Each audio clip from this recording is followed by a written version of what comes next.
Hello, I'm James Milan, and I'm here today with Suzanne Bump, who is the Democratic candidate for State Auditor and also the incumbent.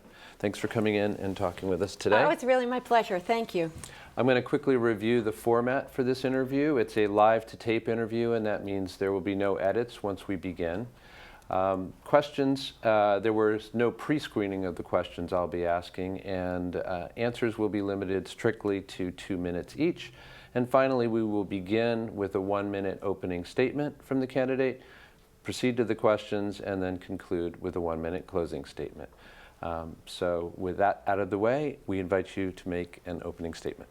Thank you. I'm so pleased to be able to address the voters of Arlington.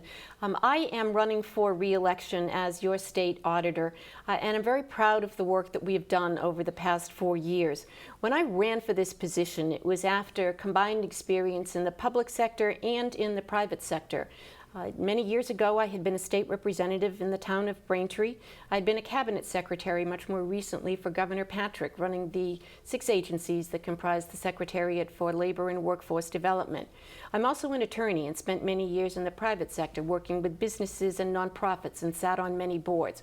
All of those experiences helped inform my view of the role that the auditor can play in making sure that government is accountable to you in its expenditure of funds and its delivery of services that we all rely upon. We have made enormous progress in the auditor's office over the past 4 years, and I look forward during the next few minutes to sharing the details of that. Thanks very much. We'll move right into the questions, and first one is, what principles should drive the state audit process, do you believe, and how do you prioritize these principles in practice, including how do you prioritize which offices will be audited? Well, that's a lot for 2 minutes, let me tell you. So the office is guided by ethical principles that are set forth by the Government Accountability Office. We are responsible, according to Massachusetts state law, for meeting those standards. They guide us as well in all of the work that we do, in how it is that we plan audits and conduct audits. They help us decide what agencies, what aspects of agency operations we're going to audit. We use a risk-based methodology for doing that. So we ask the questions, well, what's most likely to go wrong in this agency? Where's the greatest chance that money will be misspent, that public resources won't be properly used, or that the agency won't be able to deliver on its commitments, its mission to the people of the Commonwealth. Once we have answered those questions and decided what it is, what aspect of an agency we're going to be reviewing, then again, there are other rules to follow, because we're not looking just at financial statements. In fact, that's not what guides our work. Our questions are about, did you follow the rules when you were spending state money? Did you properly procure contracts, for instance, and contracts for services?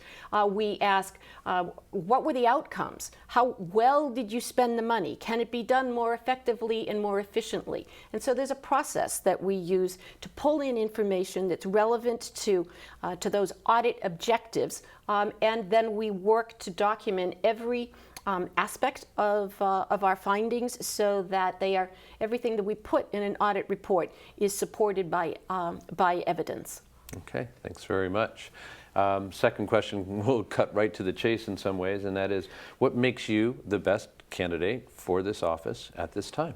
Well, the office of all the constitutional offices are executive level leadership positions. What I bring to the office is a vision for the office. I had determined that, based on my experience in government, that there wasn't enough attention that was actually being focused on the question of, our agencies really doing what the public expects? So for instance, I'll mention an audit that demonstrates that. Under previous administrations, there had been an audit of the Department of Transitional Assistance, which runs welfare programs, food stamp programs, and the like.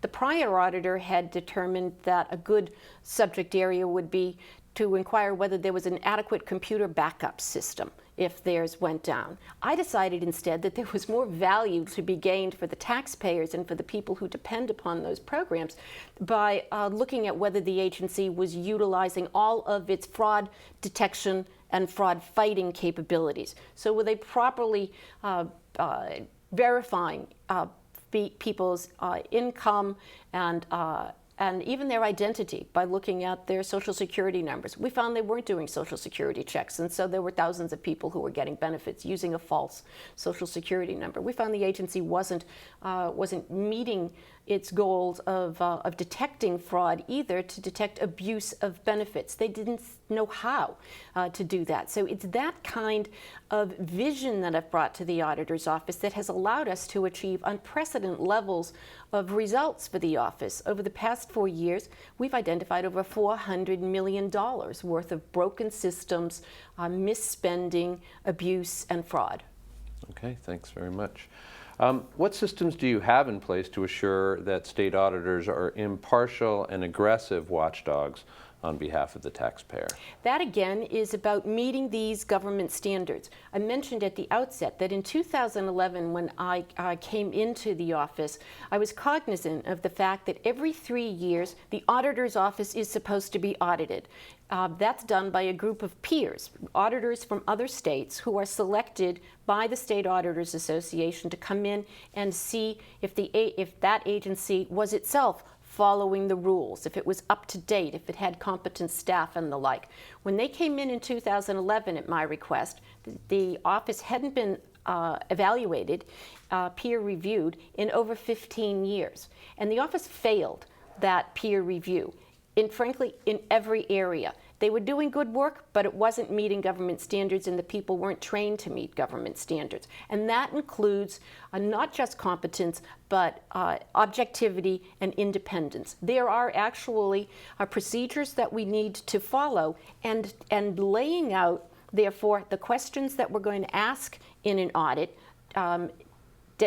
identifying the means that we're going to use in order to answer those questions, and then documenting everything we find is part of how you ensure that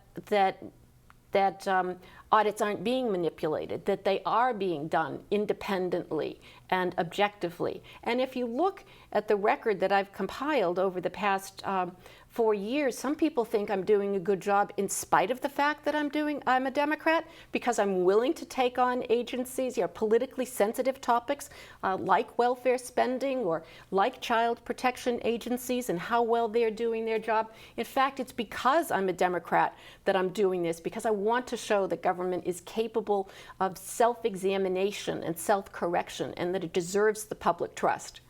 Okay. And I'll just warn you, this next question is a little longer than the previous one. So, the Office of State Auditors, as you've alluded to, is committed to ensuring that every dollar given to the state government is well spent, and that state agencies and contractors follow the rules regarding public spending. The Office of the Inspector General is also committed to preventing and detecting fraud, waste, and abuse. In your opinion, are these two offices essentially duplicating their missions in some ways, and therefore arguably wasting valuable resources? As the question implies, occasionally there is some overlap, and literally sometimes in the conduct of our audits we will find that the Inspector General is looking at some aspect of an agency, or in fact that the Attorney General might be conducting an audit there. But although that occasionally happens, our purposes are fundamentally different. I'm the only entity in government that does this kind of compliance and performance auditing. I'm the only one that does work that is supposed to meet those government standards. And we are fundamentally asking a different set of questions. He, the Inspector General, who happens to be a man, could be a woman, but happens to be a man, is focused specifically on potential fraud and criminal activity. Ours is more broad in scope. So we are looking for effectiveness and efficiency, not just the detection of fraudulent behavior. We do find it, and then when we do find it, we refer those cases to the Attorney General for prosecution, or actually in the case of an audit that we just completed a week or two ago, we did send it to the Inspector General, because one of the areas of specialty for the Inspector General is in procurement. That is, are you following the rules when you're putting things out to bid? Are there any conflicts of interest? Was this a fair process that you used in order to select a contractor to provide government services? And we determined, in addition to other failings of the office, that the head of that office perhaps did not follow the rules and had a financial self-interest in giving the contract to a particular entity. So because that's the IG's specialty, we referred it to him rather than the Attorney General. Okay, thanks. If you are reelected, what improvements would you pursue for your office, for the Office of the Auditor? Well, the first thing that we are doing is really maintaining a continuous improvement process in the office. It's required, frankly, by those governance standards that are set by the federal government. We all, including myself, need to take courses in professional education on a regular basis, earn so many credits over a multi-year period. We have created, therefore, a training program, not just for when people come on board, but on a continuous basis, because standards are always changing, and so is the actions of fraudsters. We have to be able to keep up with the techniques that are being used by people who want to commit fraud. So a focus on that. And what we need to do in order to maintain the audit excellence that we've now achieved. Because I think I mentioned we failed a peer review in 2011. Well, we passed in 2014. We got the highest possible rating. We had no deficiencies in what we were doing. So maintaining that is a huge priority for me. The other thing that we're focused on, which is a tool to do not just our audit work, but also our public assistance fraud investigations, and even new work that the legislature has given us to assess the impact of a healthcare cost containment law that they passed, is this focus on data analytics. We have a tremendous initiative, and already we're leading my peers across the nation in developing a capacity to bring in data from more sources and to integrate that data so that we can dig deeper into agency operations and identify more inefficiencies and ineffective spending and potentially fraud. So this whole emphasis on using data to do better audits and to improve our own performance is essential. Move forward. Thank you. Since government auditing is about finances as well as compliance and performance, how do you ensure that your auditors have enough relevant knowledge to be able to identify which issues really rise to the level of a finding, and what standards do you use?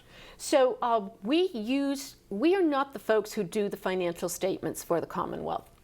We don't, in the auditor's office, do the balance sheets for the Commonwealth. That is the responsibility of the comptroller, and he contracts out with one of the big, what are we down to, 3 or 4 auditing firms in the nation. That doesn't mean, however, that we don't need folks with financial skills. And in fact, we have incentives in the office. Well, first of all, we established hiring standards in the office, which didn't exist. So we now have educational requirements and experiential requirements.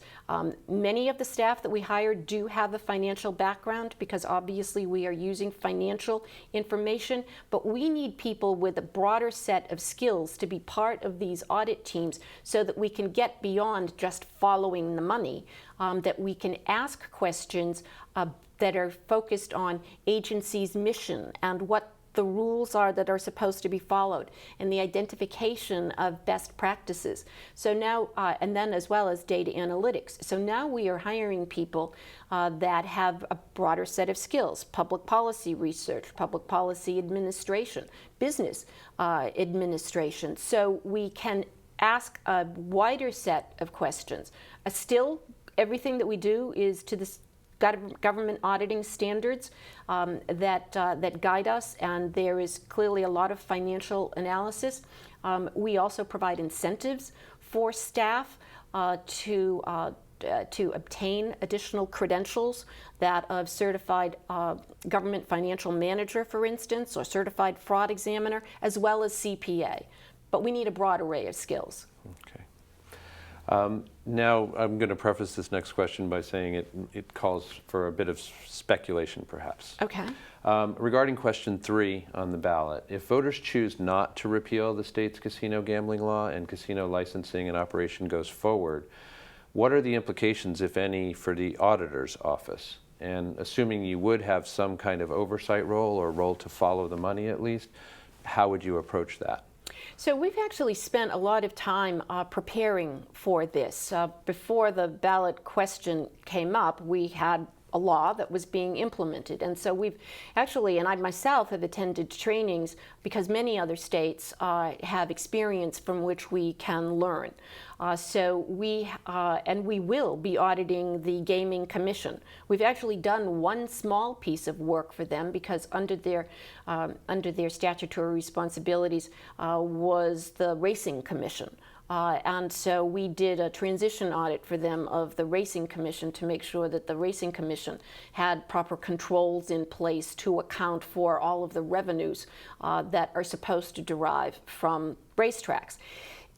It's a similar situation for the Gaming Commission, but obviously on a much larger scale. So we're going to be looking at their the rules and regulations that they have set forth for how gaming establishments are supposed to run, the adequacy of those policies and procedures and controls. We'll be looking to see what kinds of mechanisms they have to ensure that all of the revenues that are due to the Commonwealth are actually paid. We'll be looking to see at how well the Gaming Commission is then actually overseeing the casinos so that there isn't fraud at the casino level, because again, it's all about revenues that are coming back to us, as well as maintaining a proper environment for the whole industry of gaming. So we have already been getting well schooled in all of the aspects of oversight that we're going to have to perform. And let me tell you, if we had more than 2 minutes, I could tell you some stories about what goes on in gaming casinos across the country. Thanks. Well, that will have to wait for our next interview. In reviewing your work over the past year, what is one thing you wish you had done differently, and what lesson have you learned from it? I'm a little stumped. I guess you're allowed to answer no. Well, no, because as I said, we are focused on continuous improvement. We are always trying to improve our standards, our skill set. I guess that one of the things that I wish that I'd made more progress on, if I might look at the question that way, is to get from the legislature the authority that we need in order to do effective analysis of the oversight that's provided of the business tax breaks. We forego as a Commonwealth nearly $2 billion a year because of business tax incentives, tax deductions, credits, and the like. They have many purposes. Most of them, though, are about job creation. And for this $2 billion, there are no measures of success. There is no agency that's affirmatively granting these tax breaks. They just appear on a corporate tax form, and it's up to the Department of Revenue to determine whether the company was legitimately entitled to it and if they're doing what they said they were going to do. Particularly all of the breaks that are given now around job creation. We can audit the Department of Revenue, but we can't audit them to the extent that we can determine whether they are properly auditing business tax returns. And we can't get access to the data that would allow us to determine whether these tax breaks are actually achieving, on a global scale, their intended purposes. I have to get that power from the legislature. I'm going to continue to work on that in the coming term. Thanks. And that brings us actually to our last question.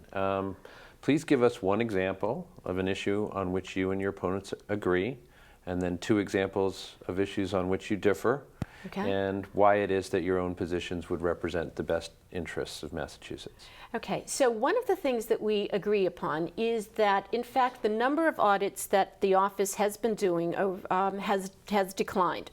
There are multiple reasons for that, that I will make clear, which she does not. And that is, first of all, we have fewer auditors on staff than we did when I took over. So there's reason one, there are fewer people to do the job. Secondly, all of the audits that had been done prior to my arrival weren't meeting government standards. They weren't being done by competent staff that was trained to do the work, and they otherwise weren't meeting government standards. I decided that we needed to meet government standards, and we needed to do audits with more depth as well as rigor. So I mentioned at the outset the Department of Transitional Assistance. I want my audits to have more impact. That's, I think, the better use of the limited dollars that the auditor's office has. So instead of doing lots of audits and looking at things like whether there's adequate computer backup systems, we're doing fewer audits, but we're asking, are you fighting fraud? Are you protecting taxpayers' dollars? Are you making sure that the people who are supposed to benefit from programs are receiving those benefits? So I've chosen quality over quantity. It's a deliberate strategy as to how we're going to employ our resources. So I agree that if you count the number of audits, it's down, but the impact is unprecedented. $400 million worth of identification of broken systems and waste and misspending. So I guess the converse of that is I agree that I would like to do more audits. And I think that with the use of data technology, we are actually going to be able to streamline some of our own audit processes and get greater production in the years to come. Okay, thanks very much. And that concludes this part of the interview, and we invite you to make a 1-minute closing statement. Well, thank you. I've really enjoyed this opportunity to speak with you and the voters of Arlington. I'm Suzanne Bump, your Democratic candidate for re-election as state auditor. When I ran for this position 4 years ago, I told you that I had a plan to be your agent for accountability in state government. I told you that I had a vision for how I was going to use our audits to get at root causes of problems in state government and in the delivery of services, and to use those audits to make government work better. I also said that I wanted us to audit to the highest possible standards, and so have taken an agency that was failing to meet government standards to one that's doing government auditing at the highest possible levels. So now I have a record that includes $400 million worth of identified broken systems, waste, fraud, and abuse. We've made change in fundamental ways that special education programs work and public housing authorities are administered. This is how I provide benefits to you. All right, thanks very much. And we really do want to thank Ms. Bump for coming in and talking with us today. Please make sure your own voice counts by going out and voting on November 4th. For Arlington Public News, I'm James Milan, and thanks for joining us.